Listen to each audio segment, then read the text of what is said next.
ನಮ್ಮಲ್ಲಿ ಕರುಣೆ ಮಾಡ್ತಾನೆ, ನಮ್ಮ ಮೇಲೆ ಅನುಗ್ರಹ ಮಾಡ್ತಾನೆ ಅಂತನ್ನುವ ಒಂದು ಅನುಸಂಧಾನ ಬೇಕು.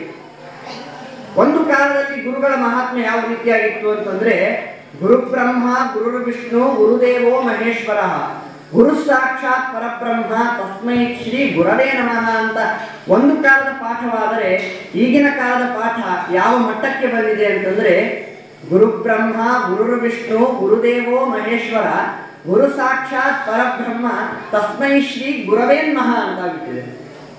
ಏನು ಗುರು ಅಂತಂದ್ರೆ, ಅವರಿಗೆ ಪಗಾರ ಕೊಡ್ತಾರೆ ಗೌರ್ಮೆಂಟ್ ಅವರು, ಅವ್ರ ಡ್ಯೂಟಿ 8 ತಾಸು ಡ್ಯೂಟಿ ಮಾಡ್ತಾರೆ, ಹೋಗಿಬಿಡ್ತಾರೆ. ಅದರಿಂದ ಆಗೋ ಲಾಭ ನಮಗೇನು ಅಂತ ಅವ್ರ ಹೊಟ್ಟೆಪಾಡಿಗಾಗಿ ಅವರು ಮಾಡ್ತಾರೆ. ಅಷ್ಟು ಕೀಳ ಮಟ್ಟದಲ್ಲಿ ಈಗಿನ ಜಾಯಮಾನದ ಈಗಿನ ಪ್ರಪಂಚದ ಸದ್ಯದ ವಸ್ತುಸ್ಥಿತಿಯಾಗಿದೆ. ಹಾಗಾಗಿ ನಾವು ಮಾಧ್ವ ಸಂಪ್ರದಾಯದಲ್ಲಿ ಬಂದಂತಹ ನಾವು ತತ್ರಾಪಿ ಜನ್ಮಶತಕೋಟಿಷು ಮಾನವತ್ವಂ ತತ್ರಾಪಿ ಜನ್ಮಶತಕೋಟಿಷು ಬ್ರಾಹ್ಮಣತ್ವಂ ತತ್ರಾಪಿ ಜನ್ಮಶತಕೋಟಿಷು ವೈಷ್ಣವತ್ವಂ ತತ್ರಾಪಿ ಜನ್ಮಶತಕೋಟಿಷು ಮತ್ಪರತ್ವಂ. ಮಧ್ವರ ಅನುಯಾಯಿಗಳಾದಂತಹ ನಾವೆಲ್ಲರೂ ಕೂಡ ಅಖಂಡವಾದಂತಹ ಗುರುಸ್ಮರಣೆ, ಅಖಂಡವಾದಂತಹ ಗುರುಗಳ ಪಾದಾರವಿಂದಗಳಲ್ಲಿ ಭಕ್ತಿಯನ್ನು ಮಾಡಿದಾಗ ಮಾತ್ರ ನಮ್ಮ ಆತ್ಮೋದ್ಧಾರ ಎಂದು ನಾವು ತಿಳಿದಾಗ ಮಾತ್ರ ನಮ್ಮ ಈ ಜೀವನವೆಂಬ ರಥಕ್ಕೆ ಸಾರಥಿಯಾದಂತಹ ಗುರುವೆಂಬ ಸಾರಥಿ ಆ ಪರಮಾತ್ಮನೆಂಬ ದಡವನ್ನು ತಲುಪಿಸಿ ನಮ್ಮ ಜೀವನವನ್ನು ಸಾರ್ಥಕ ಮಾಡ್ತಾನೆ ಅಂತ ಈ ರೀತಿಯಾಗಿ ಒಂದೆರಡು ಗುರುಗಳ ಚರಿತ್ರೆಯನ್ನ ಹೇಳಿ ನನ್ನೆರಡು ಮಾತುಗಳನ್ನು ಮುಗಿಸ್ತೇನೆ. ಶ್ರೀಕೃಷ್ಣಾರ್ಪಣಮಸ್ತು. ನಾಹಂ ಕರ್ತ ಹರಿಕರ್ತ ತತ್ಪೂಜಾ ಕರ್ಮಚಾಖಿಲಂ ತಥಾಪಿ ಮತ್ಕೃತಾ ಪೂಜಾ ತ್ವತ್ಪ್ರಸಾದೇನ ನಾನ್ಯಥಾ ಸಮರ್ಪಿತಂ ಮಯಾ ಭವೇತ್ ಆಚಾರ್ಯನುಕ್ತ ವಾಣಿನ ರಮಾರಮಣ ಪಾದಯೋಃ ವಿಶ್ವೇಶ ವಿಜಾಯುಜ. ಶ್ರೀಕೃಷ್ಣಾರ್ಪಣಮಸ್ತು. ಸರ್ವೇಶಾಚಾರ್ಯ ಅತಿ ಸ್ವಲ್ಪ ಕಾಲದಲ್ಲಿಯೇನೆ ಗುರುಗಳ ಮಹಿಮೆ ಬಗ್ಗೆ ಚೆನ್ನಾಗಿ ಹೇಳ್ತಾ, ವ್ಯಾಕರಣ ಪಂಡಿತನ ಕಥೆಯನ್ನು ಹೇಳಿ, ಅಡಿಗೆ ಮಾಡ್ಲಿಕ್ಕೆ ಬಂದ್ರೆ ಪಾಂಡಿತ್ಯ ಇಲ್ಲ, ಪಾಂಡಿತ್ಯ ಇದ್ರೆ ಅಡಿಗೆ ಮಾಡ್ಲಿಕ್ಕೆ ಬರೋದಿಲ್ಲ. ಆದರೆ ರಘುತ್ತಮರ ಪರಮಾನುಗ್ರಹದಿಂದ ವೆಂಕಣ್ಣ ಭಟ್ಟರು ಅಡಿಗೆಯಲ್ಲೂ ನಿಷ್ಣಾತರು, ಜೊತೆಗೆ ಮಹಾ ವಿದ್ವಾಂಸರು ಆಗಿದ್ದರು.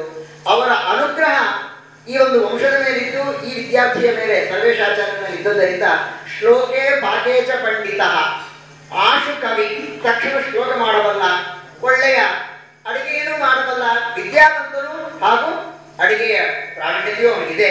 ಹೀಗಾಗಿ ಹರಿಗುರುಗಳು ಅವರಲ್ಲಿ ಅನುಗ್ರಹ ಮಾಡ್ತಾ ಇನ್ನು ಮುಂದೆ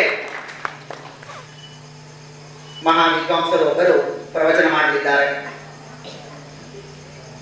ರಾಮಾಯಣ ಬರೆದವರು ಯಾರು ಅಂತ ಕೇಳಿದ್ರೆ ವಾಲ್ಮೀಕಿ ಅಂತ ಹೇಳ್ತೀವಿ.